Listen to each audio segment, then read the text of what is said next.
Not all avoidant relationships last the course, like any relationship. During our time together, we've looked at signs you're losing yourself in the relationship. I've shared communication strategies that are very effective for avoidance. We've talked about boundaries, triggers, and much more.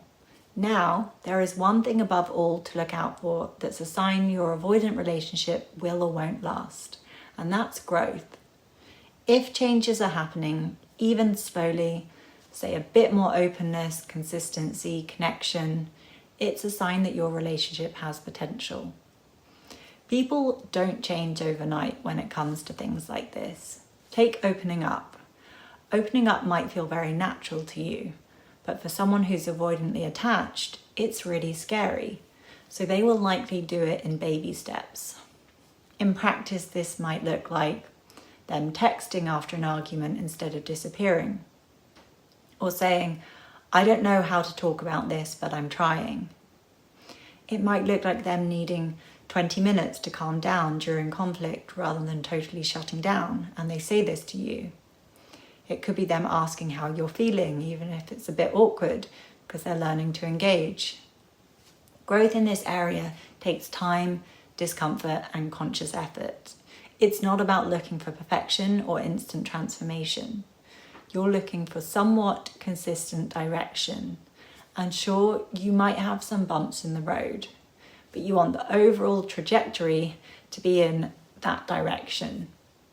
Someone who's truly growing won't get it right every time, but you'll see signs. Maybe they stay in the conversation a little longer, open up a little more, show a little more consistency. And this is a mistake that I made when I was dating an avoidant. I shared my expectations about him being on time when we'd arranged to talk on the phone. And I assumed that because I said it once, he would get it, that he would magically call every single time exactly when we agreed, because now he knew. But that's not really how it works. Growth doesn't magically happen after one conversation. Sure, it can be prompted by one conversation, but ultimately it's shaped by repeated experiences and reflection and time. And I thought that awareness would lead to this instant transformation with him. What I learned is that expecting perfection after one breakthrough or conversation isn't fair to them or to you. So please know that if things aren't perfect right away, it's okay. It's okay if they mess up sometimes, or if now and again you find yourself reminding them or nudging them in the right direction. That doesn't necessarily mean that the relationship is doomed. What matters is whether there's movement and that they're showing up with curiosity, accountability, and effort. It's like climbing a mountain together. You don't expect to scale it perfectly. You know there will be slips, pauses, maybe even a few steps back at some points.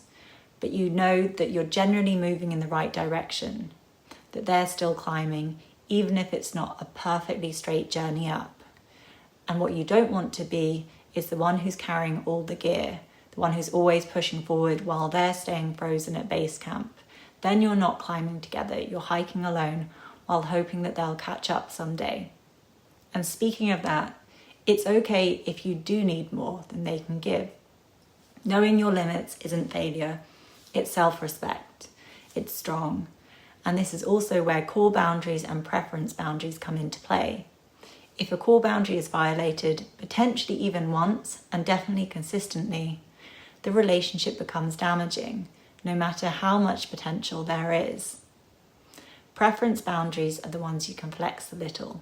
A quick heads up, if you're anxiously attached, this next part is for you.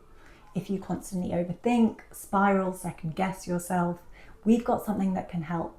It's called the Self-Trust Blueprint. It's our 3-step framework to go from anxious to secure in life and love without years of therapy or guesswork.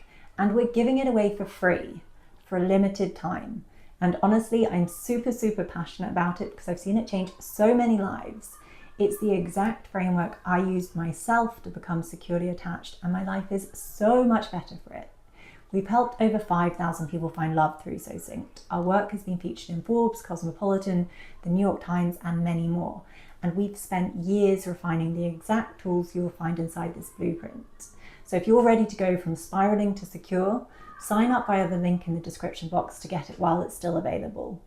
So take the example of me setting expectations that he calls on time.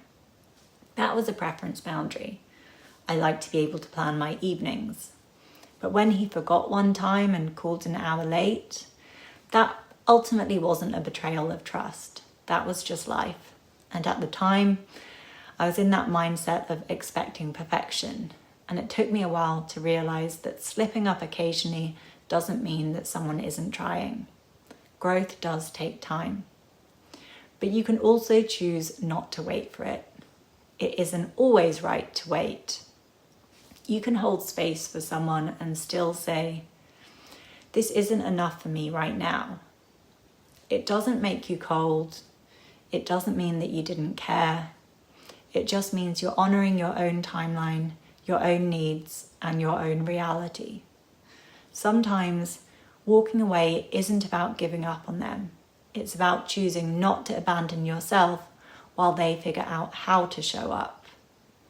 Sometimes the bravest thing you can do is leave the potential behind and walk towards what's actually possible. And I did this myself once, and it was really, really, really hard. But it prompted him to make changes. Many parts of me wanted to stay and keep trying, but I reached a point where I knew I was just abandoning myself to keep the connection alive. And for the first time in his life, he really reflected on his patterns, and he started working on shifting them. And that wasn't because I asked him to, but because he felt the consequences of not changing. Sometimes your decision to walk away is the very thing that creates space for both people to grow. And that is success. Who knows, something might happen in the future, people can change, but don't count on it as well. Relationships can come back around in healthier ways, but yeah, you shouldn't hold out for that. The reality is that most avoidants don't do the work. Some do, it's very possible, but the majority don't. And you can hold space for the future possibility without putting your life on pause. You're allowed to walk away with love and be open to what might unfold and still move forward fully.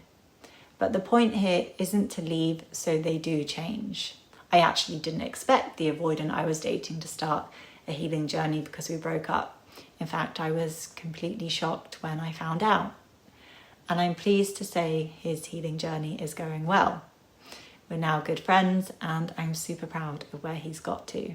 He's thriving in life, and it's beautiful to see. And I'm saying this because I want you to know that good can come from hard times.